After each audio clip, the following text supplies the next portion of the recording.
Hello and welcome to Thaiger Bites. This is where we get to address your comments and feedback from all of our shows on YouTube, as well as Instagram, Facebook, and the Thaiger Talk forum, presented by Tim Newton himself and Jay.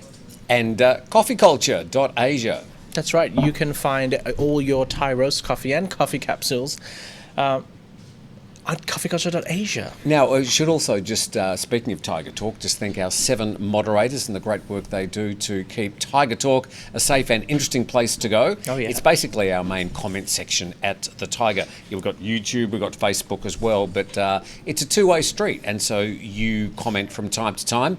Best place to do that is Thaiger Talk. So just about on any article at thethaiger.com, if you scroll down, you'll see Thaiger Talk, and you can register and get involved in the conversation there. So thank you to them all. So you're starting today? Yes, I am starting today. I've got a comment from Logan Ability that will hit us right off today, and he says, my comments and feedback. Jed is not German. Natty is not a ladyboy. Jay is not a lumberjack. Tim is Australian. It's sort of a slight backhanded compliment, isn't it? Very well observed, Logan. Thank you for that. It says, I am Australian. Yeah.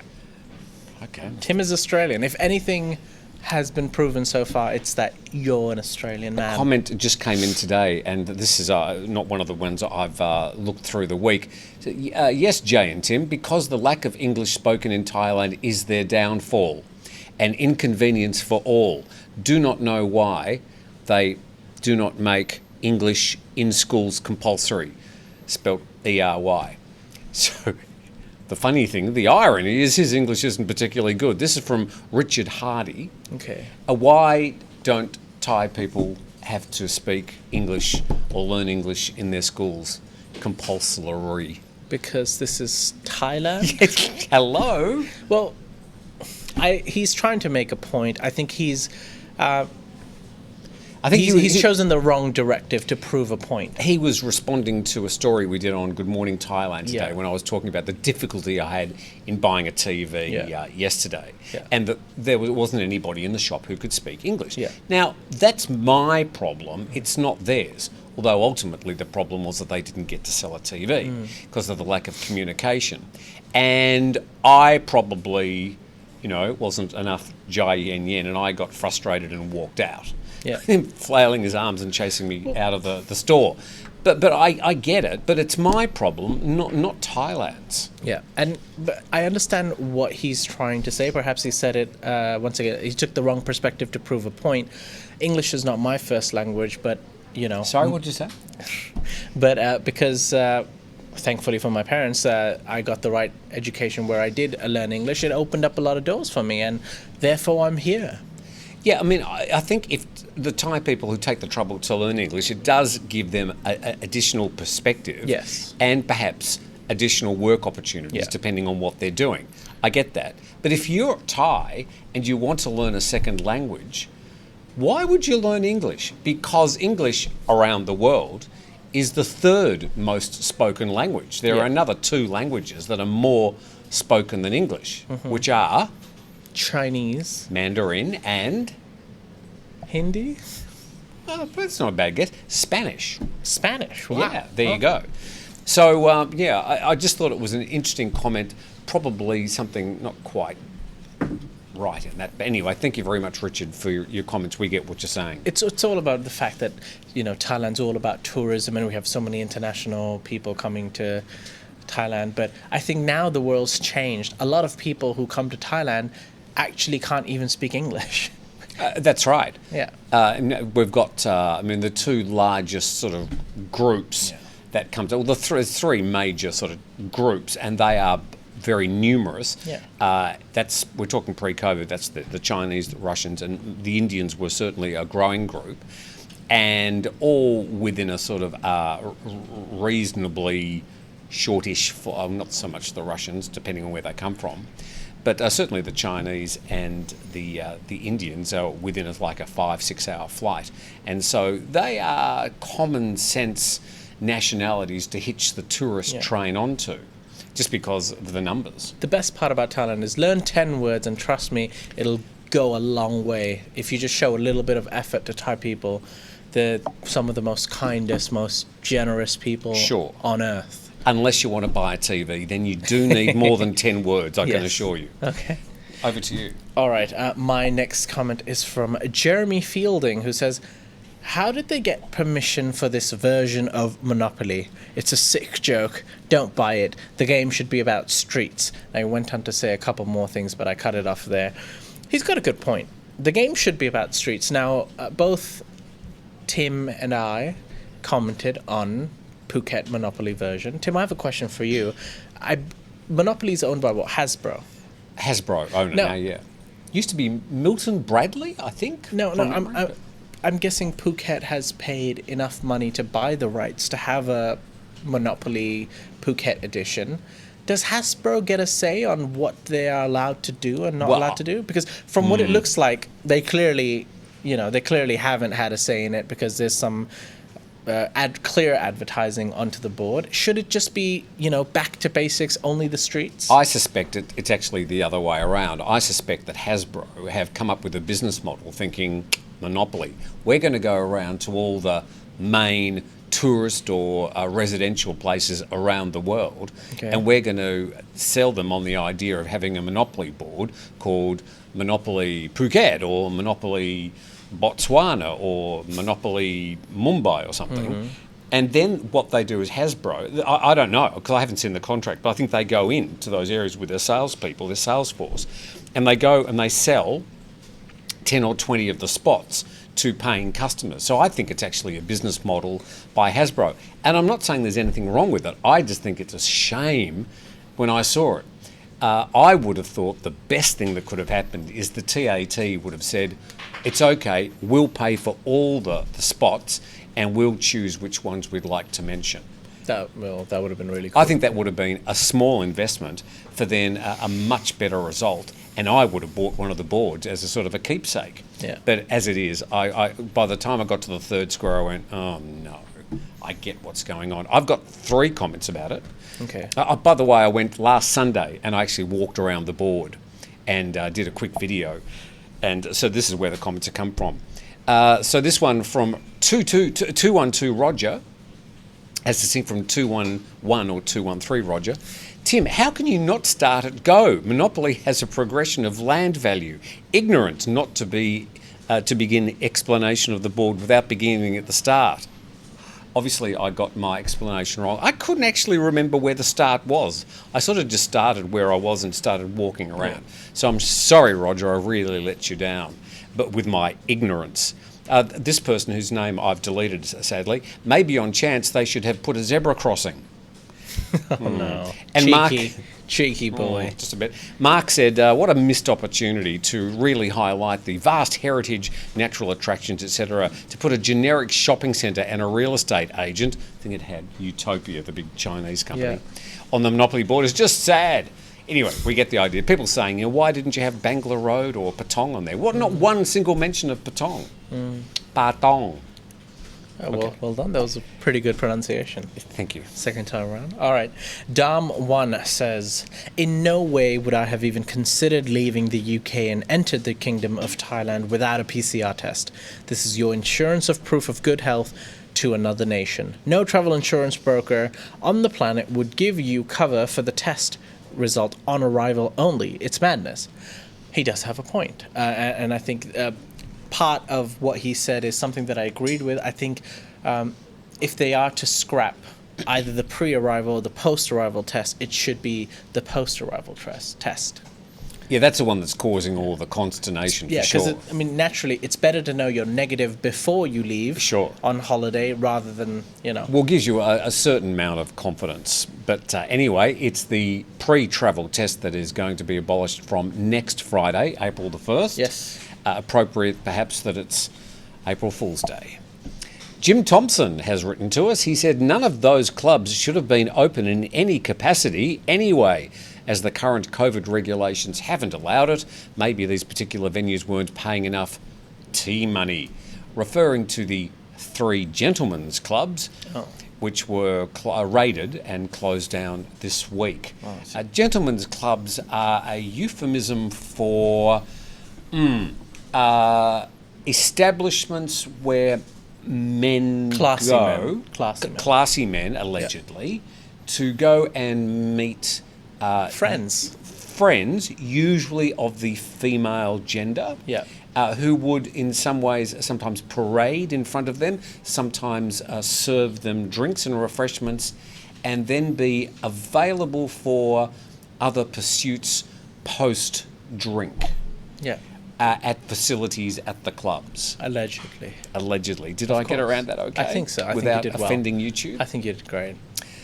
Fancy brothels. Couldn't- So, thank you very much to Jim. We get it. And, why they were raided, I don't know. But perhaps paper bags didn't get to the right people.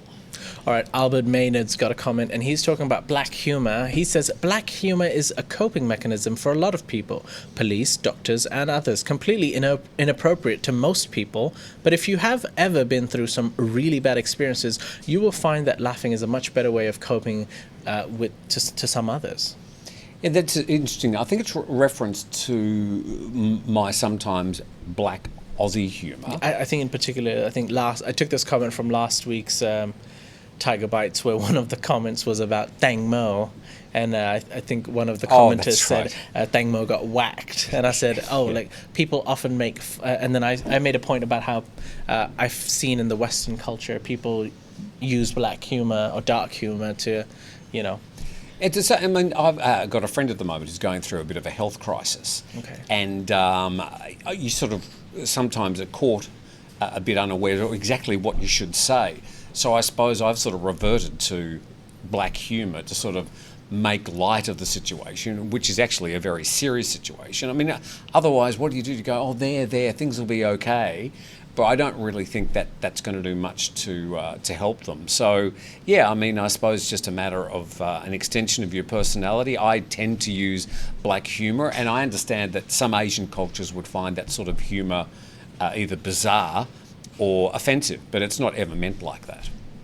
All right. Ron says prostitution in Thailand is illegal, but 12% of GDP is derived from sex tourism. Do you understand now why we say Thailand is the land of smiles? Okay, so there's a bit to unpack there, and I'm not exactly sure which particular story he was referring to, although we do talk about sex workers from time to time. Now, the fact is, prostitution is legal, in brackets, sort of. Soliciting for sex or providing sexual services for payment isn't. But prostitution per se is legal. But isn't that the definition of prostitution? It's a very, very grey area. Okay. And depending on what you search in Google, there are quite a lot of explanations as to what's going on. But it is obviously an area that is, there's a lot of grey. And clearly, there are a lot of sex workers operating in Thailand, and it's just one of those activities that's quite open. Although, we do look forward to the annual parade of the police and local officials down Walking Street and Bangla Road to get to the end of the street to openly declare there is no prostitution in Thailand. So we enjoy when they do that because we know it's just a load of rubbish. But yes, it's the solicitation that is illegal. It's very, very complicated, but clearly it does happen. As far as the 12% of GDP, I think that is highly inflated or exaggerated. If they're saying that a total of the GDP contribution by tourism directly and indirectly, in other words, not just the people working, but then there's all the sort of the side products and the wives and the children, and 12%, in other words, more than half of the people come to Thailand for sex tourism. Doubt that very much. What do you think? No. More than half? No, not more than half. I wouldn't have Can't be thought so. more than half. I would have said maybe 10 or 20% of the total number of tourists. That's a complete guess. Again, they make the loudest noise, so perhaps it feels that way. But Sorry? Oh, they make the loudest noise. Yes. Okay. Right, moving on. I've got a comment from Hershinger who says, question, Natty, can you please tell us where the Ethiopian restaurant is, please? Hershinger, firstly. It's nice to see you back. I haven't seen her in a while. The Ethiopian restaurant is on Soy Nana 3, and the restaurant is called Tay, T-A-Y-E, Tay. I chose this question because I wanted to ask you, have you ever tried Ethiopian restaurants, and are you good with trying new types of cuisines? Oh, yes. I love trying new cuisines, and I've always... I think it came from my boarding school days. Okay. I spent 7 years in boarding school. Well, before you finish, I can confirm that Tim Newton takes exactly 4 minutes to finish a meal. Any meal. Whether it's steak, whether it's salad, you eat really fast. I do tend to it. And again, I'm going to blame boarding school. Okay. Because after the first week in boarding school, I knew precisely what I was going to eat each day, each meal for the next 7 years. The menu did not change week to week.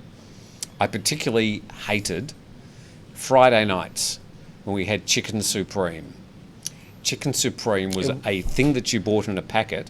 It was like grey with chunks of red and orange, which I think was meant to resemble peas or carrots or something. And you added moisture to it, and it ended up with this grey sludge that you put on toast. Not very supreme then. It wasn't very supreme. And any allurance to the word chicken had nothing to do with it. There wasn't any chicken within 1,000 miles of that particular mess. Anyway, when I left school, I just promised to myself, I'm going to try any food except what I've been eating for the past 7 years. I can never look at baked beans ever again. I had more baked beans in those 7 years. I've never, ever touched a baked bean since. So, and also the fact is, if you didn't eat your first meal, if you didn't eat your meal quickly, you didn't get a chance of getting seconds. And the people who got the seconds were the ones who finished their meal first. So we all got to learn to eat fast. Okay. There you go. Glad you asked the question. You're welcome. Dominic Chan. The tinned fish is produced by a famous brand, so we reported. Come on, don't be shy. Say the name. Don't sound like Malaysian social and news media with the so-called self-censorship. It's unbecoming. Now, this is about a tin of fish that somebody bought at a 7-Eleven. Mm-hmm. When they opened it up, it had a 2-centimetre poisonous centipede, apparently. Now, as far as naming the famous brand, firstly, we don't know what the famous brand was. The report that we got didn't include the name. Secondly, would we? Well, there is actually a well-developed system of libel in Thailand, and you can get sued very easily with a civil libel suit, and so we would probably avoid mentioning the name for that reason alone, because a lot of people do get sued on vexatious sort of charges. And it was quite fresh news. It wasn't actually confirmed by the police that this was real, because sometimes people can make up stories. Yes, but it did appear that they opened up the tin and they had photos, and that's all fine. But they didn't actually name the brand, so I don't know what the brand was. So it's not that we were withholding information. We didn't know. It was just pictures. There's no video. No. That would be strange if you had a video of someone opening a tin can. But yes, because obviously they didn't. Yeah. So we're going to open this tin, and inside there is a 2-centimetre centipede.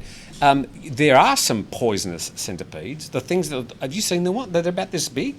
Yes, I stay away from those. They look scary. Yeah. I think some of those, if not poisonous, they'd give you a nasty nip. So if I see one, I just generally walk in the other direction. Yeah, and they chase you? No. They've got 100. I don't look back. They've got 100 legs. They can chase you probably pretty quickly. Well, that'd be the making of a horror film. Okay, over to you. All right, I've got a comment from RF who says, when listing the ASEAN countries, you mentioned Thailand twice and forgot Singapore. Now, quick, this is a test. Name me the 10 ASEAN countries. Go, go, go, go, go. Thailand, Singapore. Yes. Let's get them out of the way. Indonesia. Yes. Brunei. Yes. Malaysia. Laos. Yes. Philippines. Yes. Vietnam. Yes. Malaysia. And the last one. I said Brunei, didn't I? Yes. Do you know what it is? Is it north of Philippines? Am I completely thinking about the wrong north country? of Philippines. And Laos? They mentioned Laos? Laos. I think it's Laos. There we go. Okay, did I mention something twice? Anyway, there are 10 countries, and usually people forget Brunei, but you got Brunei. Yeah. But I forgot to mention Singapore, and I named Thailand twice. We're sorry, we do this on the fly, it's live. Well we make done. mistakes. You got the 10 countries right. Thank Well you done. very much. Yeah. Cyber overdose 888, because he was worried that other people had the name cyber overdose. Yeah, maybe. The father of the child who ran around the track should be penalised. Now, this is a guy who was test driving a new big bike. Okay. In Thailand. What's a big bike? A big bike's something more than like 500cc or something. Yeah, I guess. He was test driving this new big bike. I can't even remember the other brand. He should be penalised by rescinding his licence and taking away his bike. Really bad judgment for an adult family man. This will send a clear message to other riders that this practice is unsafe. He had looked like a 3-4 month old baby strapped to his back. Yeah. Or perhaps he could have been recreating a scene from The Mandalorian. It could have been Baby Yoda. Oh, no. No one's got any idea what I'm talking about. Just I was watching the show last night. So, he did have a baby strapped to his back, and he was test driving. The people who ran the track day for this new bike did say that nobody was allowed to go faster than 50 kilometres an hour on their test drives. It's hardly an excuse, but it probably means they were relatively safe. But yes, it's not a good thing to, if you're test driving a new bike, to have a baby strapped to your back. All right, I've got a comment from Frankie who says, can we have a reveal on who is Carmel? No. Now, there's been a lot of speculation about Carmel. Is she 82? Is she 42? She's 82. Is she Spanish? Is she Filipino? Is she It's a bit hard to tell. British? It's a bit hard to tell. Yeah. She's basically wears a sort of a black veil most of the time. We haven't really seen her much ourselves. Yeah. We keep her in the cupboard during the daytime, Yep. and we only let her out in the morning to help us with Good Morning Thailand. Yeah, pretty much. Pretty much. And it's Carmel, not Carmel. She's a tough woman. She's very tough. Yeah. Is she a woman? We're not sure. Yes. Anyway, you're not going to see Carmel. All right. You get to see us instead. Any last questions? I got 3 on the Thailand pass because Go for we it. couldn't have a day whinging about comments without the 95% of comments that are about the Thailand pass. Anyway, here we go. Mike Bowle says the Thailand pass is too complicated for the average visitor, and then you run the risk on arrival of testing positive and losing a large chunk of your holiday, or will go elsewhere without all the stress. A lot of people. In fact, I don't think over the past 4 or 5 months we've got anybody writing and saying the Thailand pass is the best thing about Thailand. I've been to Chiang Mai, I've been to Phuket, I've been to Pattaya and Bangkok, but the Thailand pass is by far the most outstanding thing I will always remember about Thailand. Yeah, I don't think I've. Jan Peterson wrote, I'll abridge this, I know you're looking at the long paragraph and going, oh no, he's not going to read the whole thing. Travelling to Thailand is very complicated. Yes, unfortunately, the economic chaos around the world has made it even worse. The cost of living and thus inflation is exploding everywhere, says Jan. I very much doubt whether there are many tourists who can even afford to go on a vacation in 2022, probably over the next few years. So he's saying it's not just Thailand and the Thailand pass, it's just travel anywhere is a bit of a problem. For example, if you are flying from parts of Europe to Southeast Asia at the moment, there are parts of Europe obviously you can't fly over at the moment, so they're having to go way north over the North Pole or way south, and it's increasing flights that might have been, say, 8 hours in the past. I'm talking about like Helsinki to Japan. This was one we spoke about. It was 8 hours, and now it takes them 13 or 14 hours because they have to go over the North Pole to avoid flying over Russia and Ukraine. John Gosbell, he's a 67-year-old and watches us every day. I just finished filling out my application for Thailand Pass. It was a nightmare, he said. I'm 67 and not computer literate. I had to book and pay for a hotel before completing the application. So if my application is refused, I lose money from my hotel booking. Not impressed. So, yes, we understand. There are a lot of hassles with the Thailand pass, and I think we're stuck with it until minimum June the 1st. probably more likely to be July the 1st. Yeah. And then we still don't know whether it's going to hang around after then. What are the bets on that? Thailand pass post July the 1st. Ooh. Can I tell you after April the 20th?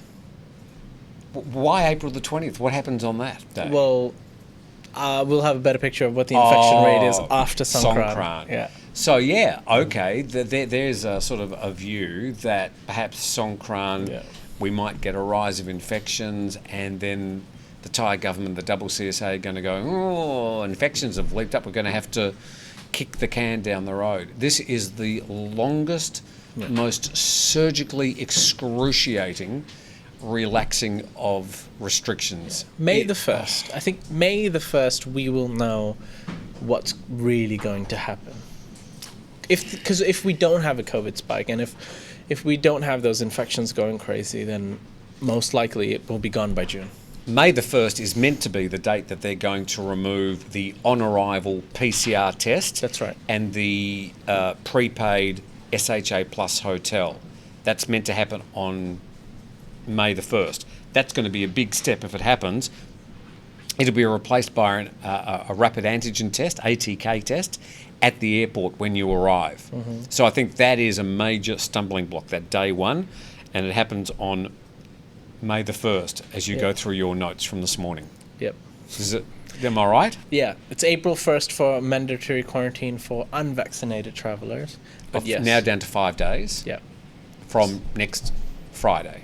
So things are like slowly happening. I mean, there is a relaxation of restrictions. We've had a lot of relaxations already. Yep. It's just, I suppose, there's some of the key ones still hanging around. And the best thing that could happen after July the 1st is no more Thailand pass, no more PCR or ATK tests, visa on arrival approved. And then what are they going to do with face masks? Noted today that in Singapore from next week, they're saying no more face masks required outdoors. So whilst all this happens around us, it puts a lot more pressure on the local government to go, we need to hurry things up. It'll be interesting to see how many people would still wear the mask even though you don't have to. Yeah. Would you? If I was in Singapore? Well, no, here in Thailand, if the government said tomorrow, Jay, you don't have to wear a mask inside or outside anymore. Yeah. You wouldn't wear? I don't know. I haven't thought about that. That's a very good question. I think, personally, I'll probably continue to wear a mask I wear from the time mask, to time. Yeah, I wear the mask currently. It's more for other people than myself. I think it puts other people at ease. Exactly. Yeah. Because this is the thing in Thailand. Culturally, even before COVID, some people used to wear masks. So the wearing of face masks has not been a big ask for people. They've gone, oh, that's okay. So this isn't even a hot topic in social media in Thailand. Whilst we understand that in some countries it is a huge topic and it's become a political football, but not here in Thailand. For me, I'm an at-risk category. I'm over 60. Luckily, I'm very healthy. But it is something that I'll have to really think about. At the moment, if I walk out the door without my mask, I sort of go, oh, face mask. I sort of feel almost naked without it. You don't want to see me naked. And the last comment, Tim, is from John Haig, who says, Thailand has always been complicated. Always. And I think that is a great way to end the show. I'm not sure if it's so complicated. It's slightly enigmatic. But I think that is part of the charm of Thailand. Why do we come to Thailand? We don't come because it's like our home. We come because it's different. It's exotic in many ways. And that's always... I mean, every time I walk down the streets and there's the different smells and the different clothes, and you sort of see the different events and... Not so much the different clothes these days. You've lived here how many years, and you had an amazing experience and a story just buying a TV.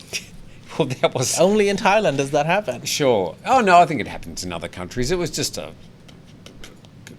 what do you call it? I couldn't speak Thai. A kerfuffle. A kerfuffle. Yeah. But I mean, yeah, it's when they have their cultural events, and when you go to a temple and you enjoy, like one of your employees, when they sort of become a monk. It's all that stuff that just makes it an excellent adventure.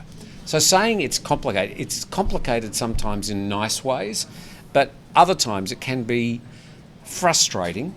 And I would say that people are using this Thailand pass to label Thailand as complicated at the moment, and probably in that regard it's well deserved. But personally, living here, I don't find it so complicated. I sometimes find it frustrating, but most of the time I find it a fantastic adventure. That's right. Even if it is complicated, it's my favorite country in the world.